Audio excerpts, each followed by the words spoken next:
Not too shabby a week so far for Russia's leader of 24 years, sandwiched between a Moldova referendum where the pro-EU camp underwhelmed and a crucial general election in fellow former Soviet state Georgia. Is a BRICS summit. Forget International Criminal Court arrest warrants. Vladimir Putin rolling out the red carpet for some 20 world leaders by the banks of the Volga in the Tatarstan capital of Kazan. Despite those Western sanctions over Ukraine, the sputterings of a slowing Chinese economy, at the BRICS summit, new names lining up to join. The BRICS, a club of emerging world giants whose fortunes seemed, critics said, tied to the whims of world commodity prices. If, as billed, it's much more than just a trade talk shop, then what are the BRICS all about in 2024?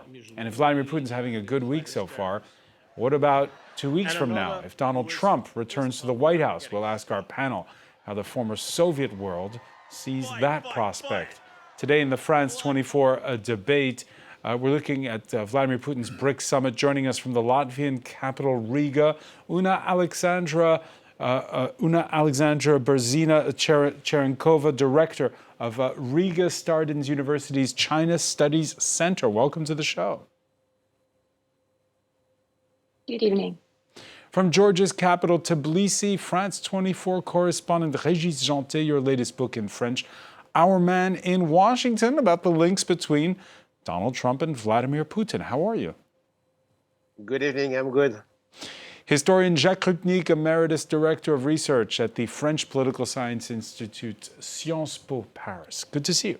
Good evening. Your reactions on the hashtag F24debate. Yeah, the Kremlin's billed it as the largest diplomatic gathering Russia's seen in decades. Emerald Maxwell has more. Welcoming his professed dear friend Xi Jinping to the 16th annual BRICS summit, Vladimir Putin said Moscow and Beijing would work towards creating global security and a just world order. The Chinese leader hailed their country's ties. The world is undergoing profound changes unseen in a century, and the international situation is becoming chaotic and intertwined. But I firmly believe that the profound friendship between China and Russia from generation to generation will not change.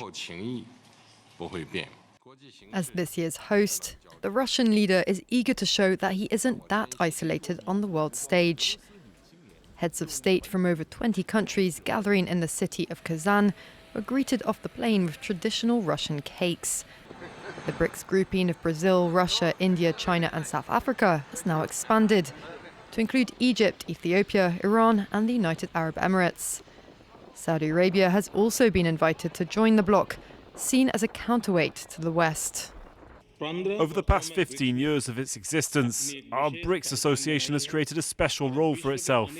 And today, many countries want to join. The summit is the biggest such meeting in Russia since it ordered troops into Ukraine. India has avoided explicit condemnation of Moscow's actions while casting itself as a potential peacemaker. South African President Cyril Ramaphosa, who has also urged an end to the conflict, praised Moscow as a valued ally and friend in his meeting with Putin. The Russian president was forced to abandon plans to attend last year's summit in South Africa after the International Criminal Court issued arrest warrants against him. All right, before Régis Janté, I ask you about pageantry and summitry, tell us a little about Kazan itself, the venue for this summit. We had no statement from anyone in Russia to explain why it was Kazan who was chosen. But it seems to me quite obvious that Kazan is the capital of Tatarstan, which is a Muslim republic of Russia. And it was a way for the Kremlin to appear like a global south. I hate this expression. We'll come back to that. But at least to look like more a country from the south, let's say. And this is why they organized this BRICS summit in Kazan. It seems to me. Kazan, a city that's undergone transformation. Yes. That's also a kind of window of the modern Russia. This is a rich capital, a rich subject of the Russian Federation, because in Tatarstan there's a lot of oil, and it makes this republic very rich. And also, it's a kind of success for Russia because at the beginning of the 90s, the Tatarstan was thinking about some kind of separatism, at the same time than Chechnya. But finally, they agreed to sign the treaty with Russia and to remain into the Russian Federation. Which brings us to the summit itself. Una Alexandra Berzina-Cherenkova, again, Russia bragging that it's the biggest diplomatic gathering it's hosted there in decades, possibly ever. And of course, that's a reference to the West's attempt to isolate it. Oh, yes, absolutely. For Russia, it is a photo op. It is a platform that it does not stand alone on its invasion of Ukraine. The Russian media, of course, talks about how leading global media report that isolation of Russia has not been successful. So this is just as much about domestic audiences as it is about outside audiences. And what we see is an attempt by Putin trying to make this about geopolitics and about security. And BRICS obviously is not about security. But Putin said during when Russia was taking over as the chair of BRICS that naturally we will place special emphasis on enhancing the foreign policy coordination of the participating countries. Good luck with that. Jointly seeking effective responses to the challenges and threats to international and regional security and stability. This is a desperate attempt to make it look like all the countries that are attending the summit are somehow supportive of his policy, of his invasion of Ukraine. But I would like to argue that it's not the case. Yes, BRICS expresses a resentment vis-a-vis the West for some countries, but many have a very nice working relationship with Western counterparts. And of course, it's not an exclusive kind of either or, as attested by Turkey here. And secondly, every member sees something different in BRICS. BRICS is like a mirror, in fact. And so states want to have this platform to talk. Many express an interest in cooperation with what China has to offer. But to say that these are countries that are showing support for Russia's invasion of a sovereign neighbor is a stretch. But of course, Russia will try to sell it that way, already is doing it. And this is where we have to note that Guterres accepting the invitation does not. And so Vladimir Putin, his dream, if you will, is, Una Alexandra, to have a currency that enables members to bypass the US dollar, which is weaponized to impose sanctions. How's it going? Well, I'm not an economist, but I have to say Putin is, of course, a storyteller here, and he's relying on China's clout to make it a reality. At the same time, many of the countries do not necessarily sign up to that agenda. But even China is kind of trying to distance itself from a friends without limits narrative. We have Global Times quoting Xi Jinping's meeting with Putin, that he has said that China and Russia have found the right way for neighboring major countries to get along, which features non-alliance, non-confrontation, and not targeting any third party. So I think that this is a story of Russia trying to show that it has solutions to the economic challenges brought about by the sanctions. And by the way, if I quickly made the visuals point towards this too, we see during the arrival of the world leaders this guard of honor, these tall men, kind of to challenge the Western perception that somehow Russia is losing out in the field in Ukraine, and to counter the visuals that we see of depraved of food, Russian soldiers who have to buy their own nutrition and so on. So this is a story that Putin is telling, and let's make sure we don't help him tell it. All right, so let's just recap here, Jacques Rupnik. There is no consensus on any kind of security agreement. There is no consensus even on a common currency. There's no consensus when it comes to Ukraine. What is the BRICS about in 2024? The BRICS is growing alliance. Remember, there were 7 at the beginning. Now you have about 30 candidates. So obviously, they have something going for them. What is it? Is essentially, I think the common denominator is an anti-Western sentiment. The idea that the West, international relations have been dominated by West for too long. And number of people, particularly if you take the situation 2 years ago, Russia had invaded Ukraine, overwhelming condemnation. I mean, just 2 or 3 states maybe, supported that. And you look at the situation now, the very fact that they can hold this summit in Russia is, I think, for Putin, can be considered as an achievement. And the idea is what unites them is an anti-Western posture. As has been said, they disagree on many other things, and the proposal about the currency, that we're going to trade in rubles, in rupees, etc., in order to bypass the dollar. This is nonsense. But I mean, this is a club that includes the likes of Brazil and India. Are they really anti-Western? Well, they have differences with the West, and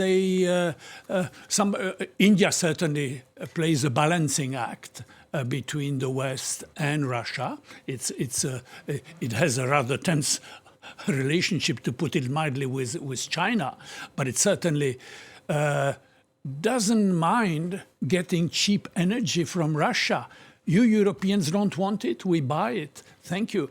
So it's a pragmatic move, I think, on the part of India. But I think that if one has to find an explanation what has happened between a year or 2 ago and today, you couldn't have had this summit in Russia. The fact that you have it there, I think something has happened, and that is a connection or interference between the 2 wars. There's a war in Ukraine, and there's a war in the Middle East. And on the war in Ukraine, overwhelming condemnation.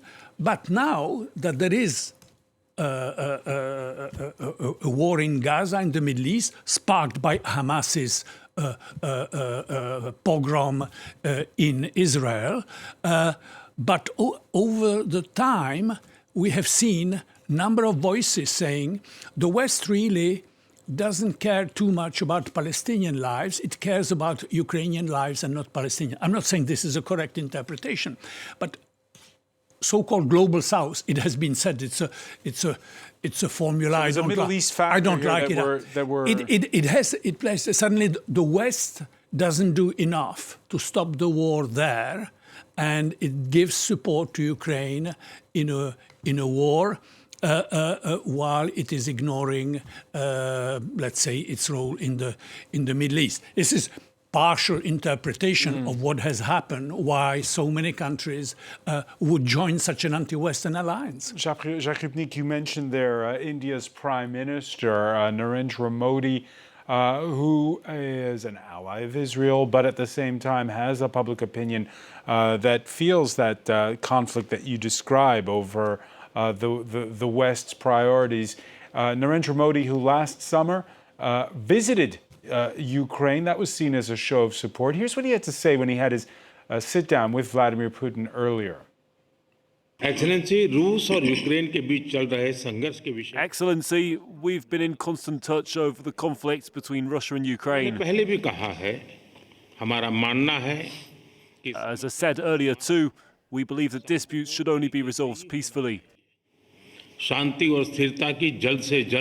We totally support efforts to quickly restore peace and stability. All our efforts put humanity first. India is ready to offer all possible support in the time to come. Régis Janté, when you're listening there, are you listening to the Indian leader who speaks sometimes plain truths when it comes to Ukraine to Vladimir Putin, or, as Jacques Rupnik pointed out, the man who buys discounted oil? I think it's both. I think this morning in the Bloomberg published an article with some advisors of Mr. Modi or some high-level diplomats from India saying that they don't want to let Putin transform the BRICS as an anti-Russia, anti-US organization. So it says a lot about what BRICS is. Indeed, there are a lot of countries who come there and think that the BRICS should be anti-West. For others, I think it's more about distancing from the West, getting more flexibility, more possibility to defend their own interest. And even for China, it's true. I think there was also an article in the South China Morning Post. So we know that the newspaper very much reflecting the position of the Chinese leadership. And they were distancing from the BRICS, also saying that, for example, the de-dollarization is not working, that the BRICS is not an effective organization. So I think Jacques Rupnik has a point. Indeed, the fact that it is organized in Russia is really meaningful. In the meantime, we see all the countries taking what is good for them. I will take an example that I know very well, which is Kazakhstan, one of the countries that I'm working on.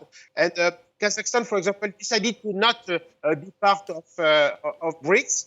They refused to become a member because they want also to keep a good relation with the West, and they don't want to be too much associated with the BRICS, which look like more and more dominated by Russia and China, and anti-US especially, and anti-West. Just a final word on this whole theme about the pushback against the West. We saw earlier the images of the Palestinian president arriving. He had that honor guard that Un Alexandra was describing, like everyone else, when Mahmoud Abbas, when he landed. Jacques Rupnik, we're also expecting the UN Secretary General to attend. If this BRICS is turning into some kind of emanation of the non-aligned movement, or what was then called the G77, that's normal, right? Well, up to a point, because there is one absentee in this gathering, and that is the Saudi King bin Salman. And there is one surprising attendee, and that is the Secretary General of the United Nations. What is the Secretary General of the United Nations doing at a gathering organized by Vladimir Putin in Russia? Secretary General is supposed to uphold the Charter of the United Nations. The Charter has been violated by Russia's aggression in Ukraine. There he goes to Russia to visit Putin, to discuss with Putin. I understand he will meet him on Thursday. I think we need a lot of explaining from him about what he's doing at this gathering. This is not a UN gathering. This is a particular group which has a very anti-Western agenda. We'll have to see what he has to say, but his presence there is rather astonishing. Okay, Una Alexandra Brzezina, you hear Jacques Rupnik skeptical about Antonio Guterres' decision to travel to Kazan. I mean, his job, his remit is diplomacy, so isn't that a good thing that he's going? Certainly anything he says, even if he tells Putin to immediately stop the invasion of Ukraine, which we know is not in Guterres' speaking notes, doesn't matter, because as long as he's giving the face time, as long as he's giving in his position the time of day for this platform in Russia, in Kazan, meeting with a wanted criminal, somebody who couldn't show up at the previous BRICS summit in Johannesburg, embarrassingly, because of the warrant. So if you have the SecGen of the UN showing up there, this is just bad optics. And I think the Ukrainian ambassador made a very strong point of that at the UN earlier today, or was it yesterday? Days fly, sorry. Yeah, so you have the visit of the UN Secretary General, and as you can see, that's going to be a point of contention. Just to point out, while the BRICS summit is taking place, one continent, one ocean away from Kazan is Washington, D.C. And they're opening the annual meetings of the IMF and World Bank, institutions that are born of that post-World War II order that determined the 5 permanent members of the UN Security Council. And now, imagine today you're from the developing world, you're a leader of a country, and you're shopping for some fresh financing. This is the message you're getting out of Washington this week. Inflation's slowing, but investment money's tight. This is happening at a time when our forecasts point to an unforgiving combination of low growth and high debt, a difficult future. Let's take a closer look. Medium-term growth is forecast to be lackluster, not sharply lower than pre-pandemic, but far from good enough.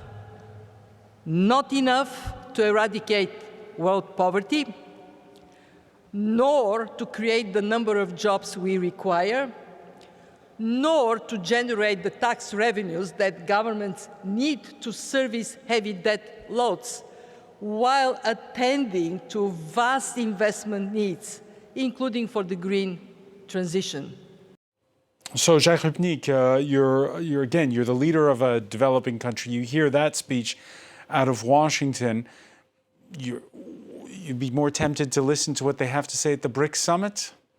I'm not sure. I mean, the BRICS represent about a third of the global GDP. So they've become an important economic actor. China, India, etc. But the United States and Europe remain a major driving force in the economy. And I can see the criticism towards the United States, and President Biden has sometimes been criticized for it. I mean, his economic policy has been remarkably successful. I mean, he has brought down inflation belatedly, but the growth in America, the unemployment is at its lowest in America. And so, but again, we're talking about those G77 nations, and we're talking about where you're going to go if you want fresh money right now. Is it more towards Washington or more towards the folks in Kazan? Well, some of the folks in Kazan are ready to give you money, but they buy and they put very stringent conditions. You know, the assumption is, the West, they are so-called imperialists. They have these ambitions to control. Look at what the Chinese are doing in Africa, in Latin America. They're buying and they're controlling, and I think. The so-called third world has not yet fully discovered what the BRICS countries' potential is. But what I would say is the fact that the American economy is in good shape now is actually a good news for the rest of the economy. Of course, the Europeans, for instance, are dissatisfied with the fact that some of the European money, the Inflation Reduction Act, in the United States has meant that some European funds have been transferred to America. So Europeans are concerned about that. They say they think it's unfair competition. Okay, this may be true, but on the whole, you need a strong American economy if you want to solve some of the global problems, including those mentioned by the IMF. All right, and so you have Régis Janté there mentioning how Kazakhstan's leader is wary of signing up to the club. Former Soviet states in the news this week. Moldova's incumbent president, well, she's been licking her wounds after Sunday. Maya Sandu forced into a runoff, winning only 42% in the first round of the presidential election, while the same day a pro-EU referendum in Moldova that seemed like a slam dunk turned into a squeaker, with the yes vote winning by 50.39% of the vote. Sandu cried foul over alleged vote buying by the pro-Moscow camp. The BBC went to the breakaway region of Transnistria that's home to Russian soldiers and spoke with voters who openly asked about their payout. Вы не подскажете, сколько должны были платить? 300 рублей. Нам сказали 500, а тут уже сказали, то человек, что 1000. А вас много кто приехал так за деньги, да? Я и она еще должна прийти, еще 3 человек. You came from Transnistria, you asked for a payout. I'm still waiting for my money. Régis Janté, your thoughts about what we saw in Moldova last weekend? I think the result is not a surprise. I'm going to Moldova since 20 years. I'm working on that country, which is very interesting to understand what's going on in the post-Soviet area. And there were years where 60% of the population were pro-European, while 40% were pro-Russia. And you would come 2 years later, and it would be exactly the opposite, 60% pro-Russian, let's say, and 40 pro-European. So this country is, even at its origin, it's a kind of a geopolitical project to be a kind of buffer zone between Soviet Union and Russia and Europe. So the result is not a surprise at all. And it reflects somehow what happened. So, of course, the question of the votes which were bought by Russia through some influence, through some oligarchs, is something real. But I feel also what Maya Sandu said was partly a way also to hide that the defeat was her defeat. And partly because also the pro-Western camp in Moldova, and I can see that even in Georgia and other countries, have the tendency to ignore and to have some disdain even towards the pro-Russian people, and not to address their problem, not to go to visit them and try to conquer their votes. So I think this is also explaining a lot what happened this weekend in Moldova.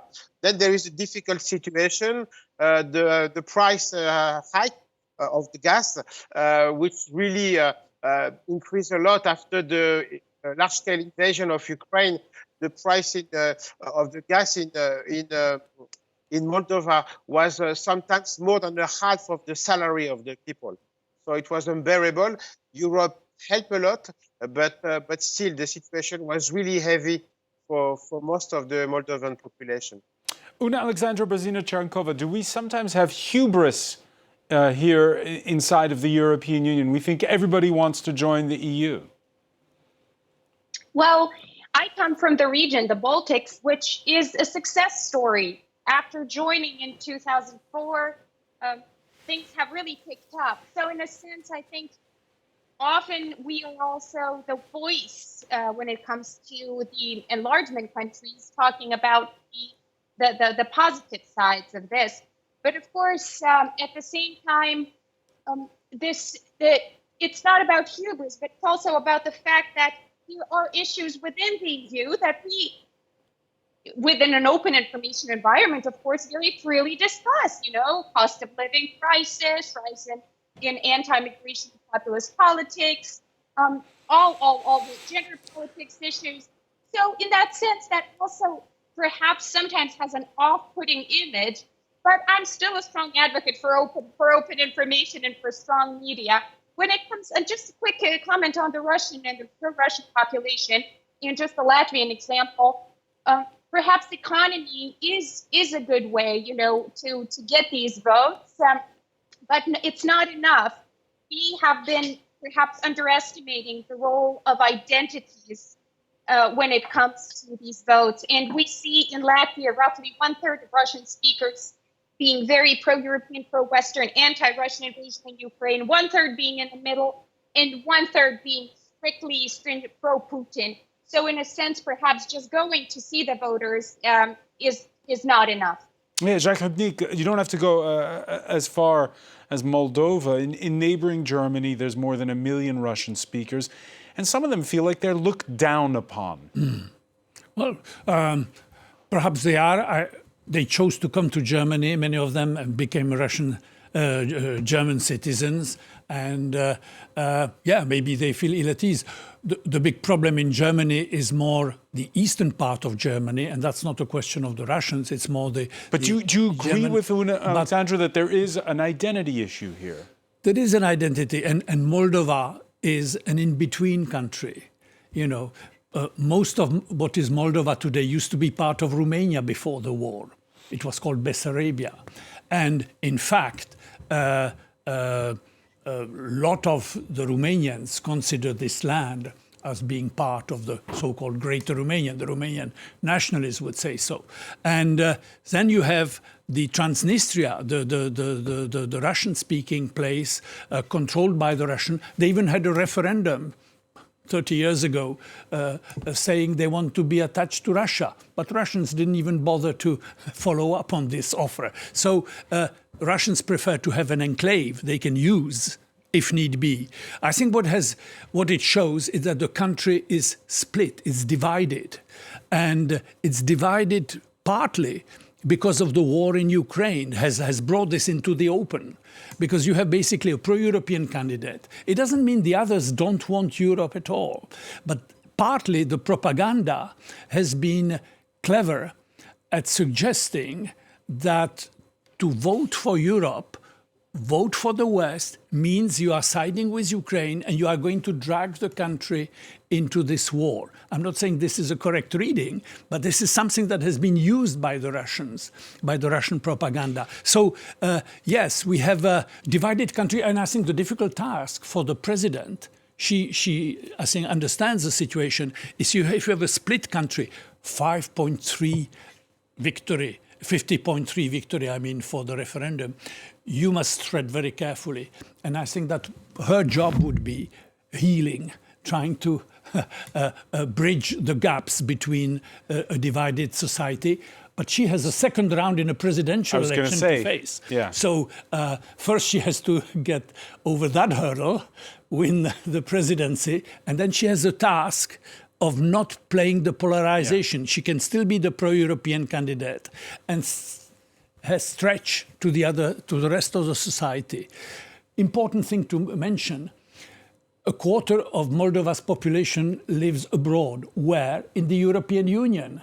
And they voted in the election. And they voted massively for the EU. So you have a vote by the expatriates. 75% of the expatriates voted for the EU.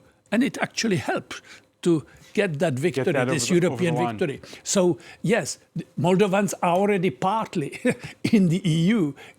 They're working here and they're sending their money back to help their families. Okay, that was last Sunday. Let's talk about next Saturday. In Georgia, the vote in a general election just a few days away. There's the pro-EU camp. It's on edge, but with the ruling Georgia Dream Party pulling out all the stops. Still, opposition supporters, like at this rally in Tbilisi on Sunday, sounding upbeat notes. Once we win on 26th of October, it's going to be win not only for Georgia, but it's going to be win for Armenia, for South Caucasus, for Black Sea security, for even Central Asian countries who will have a road connecting towards Europe.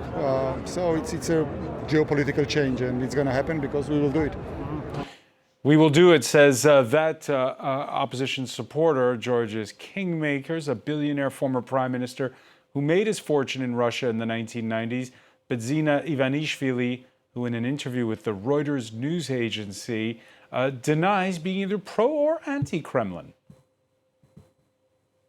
We will not be able to change Russia. It would be better for us to change ourselves. It would be better for us to work more on ourselves. We have to try to establish relations with Russia that exist the way it is. The most important thing for us is not to add our own mistakes to any mistakes that Russia may already be making in order not to aggravate our relationship.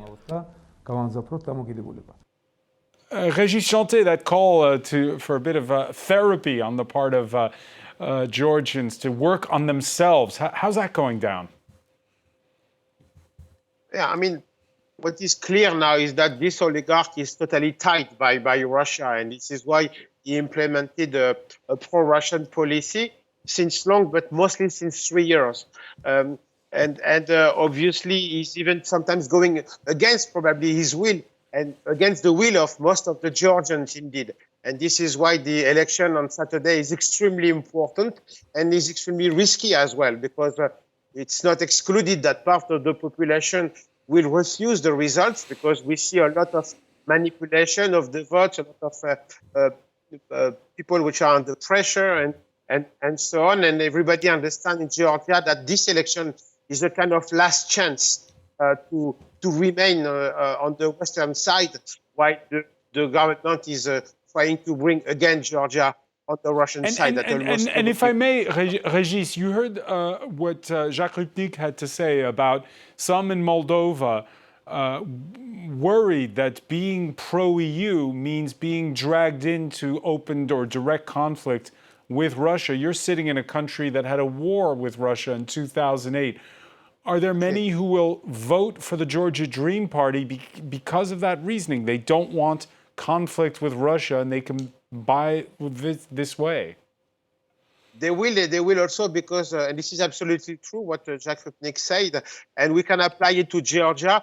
The difference is that in Moldova, you would have 50% in the opinion polls showing that the population is somehow pro-Russian or wants to be more oriented towards Russia, which is almost not existing in Georgia. You would have some small segment of the population which would be cautious with Russia, saying we don't want Europe or NATO because it's risky, but they are not pro-Russian. And so most of the propaganda or the communication of the government today is to say that the West wants to open a second front, this is how they speak, in the Caucasus as after Ukraine. And voting for the pro-Western parties is voting for the war. This is what they call the global war party.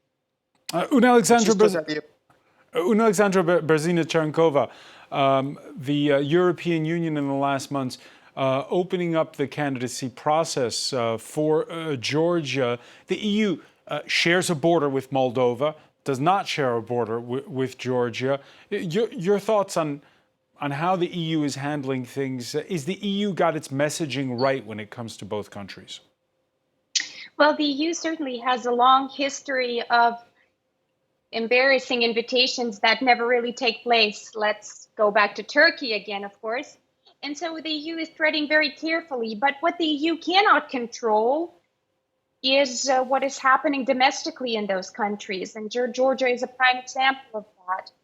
And I just want to go back to these examples of issue pairing that you mentioned, that, you know, voting for Europe means basically bringing Russia's war onto your own soil. This kind of, these are famous and widely used information manipulation tactics.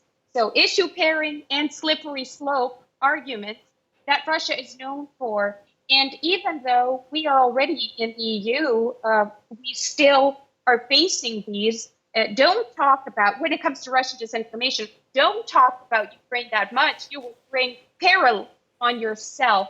So I think what the EU can control is perhaps unity, or try to control is more unity amongst its member states to extend the hand. But what the EU cannot control is the domestic situation in those countries and, of course, blatant Russian meddling. Jacques Rupnik? Absolutely. The EU is attractive because, I mean, you compare the situation, let's say, Poland and Ukraine. Anybody can compare. In 1989, they had the same GDP per capita. 30 years after, Poland has more than 3 times the GDP of Ukraine per capita. So if you are in one of those countries, in Moldova, in the Caucasus, you don't need to be a great strategic thinker to think your future is more democratic and more prosperous with the EU. This is, of course, easier said than done, because for a long time the EU was reluctant to open to these countries. They had a neighborhood policy which didn't include enlargement to the EU. It's only the war in Ukraine that has changed this perspective, and the EU suddenly said, yes, Ukraine and Moldova and Georgia have become candidates. So that is a change, really. It's a major change, and it has brought, perhaps, into the open some of the tension. So it has a reform agenda to move closer to the EU. And on the other hand, you have a strong resistance of forces that stand to lose or that are victim of the kind of argument we've heard from the Georgian leader who said, Russia will not change, so we better change in that direction. We have to adapt to the fact that Russia will remain Russia and therefore will remain threatening. So that's a choice they're offered. Either you have to change to adapt to Russia, or you should change in the other direction and move closer to Europe. That's the politics of that region. Okay, so more elections ahead in Moldova, elections ahead on Saturday in Georgia. And while Vladimir Putin's hosting that BRICS summit over in the United States, it's exactly 2 weeks before Election Day, the home stretch of a presidential election campaign. There you see Donald Trump serving French fries at McDonald's in Pennsylvania on Sunday. Régis Janté, we devoted an entire show that you took part in after the publication of your book to the links between Trump and Vladimir Putin. when you look at the events on the U.S. campaign trail in the last couple of weeks, your thought on the optics of Trump on the campaign trail over in the U.S. and the BRICS summit taking place in Kazan? Yeah, everybody seems to resonate to each other, and indeed, all these weeks, this fall and this beginning of winter would be extremely important for the future of the world. Indeed, I'm convinced after writing this book and working quite deeply on the relations between Mr. Trump and Russia, that indeed one of the first things that Mr. Trump will do is really to stop to provide armament to Ukraine, and it will change a lot, because Ukraine is not only about Ukraine. This conflict is about who will dominate the world, what will be the place of the West, of the democracies, and this is exactly what is at stake. So all these events are resonating with each other. And as Jacques Rupnik said, still Europe and the West is attractive, while Russia is not attractive. Russia has to do the war to manage to keep its influence in the world. And the war is a failure, as it is a failure for every country in the world. But Russia is only the war. It started in Georgia back in 2008, and now it continues in Ukraine. We'll continue, of course, to monitor all of it. Régis Janté, I want to thank you so much for joining us from the Georgian capital Tbilisi. I want to thank Una Alexandra Brzezina Cherenkova in the Latvian capital, Riga. Jacques Rupnik, thank you for being with us here in the France 24 debate.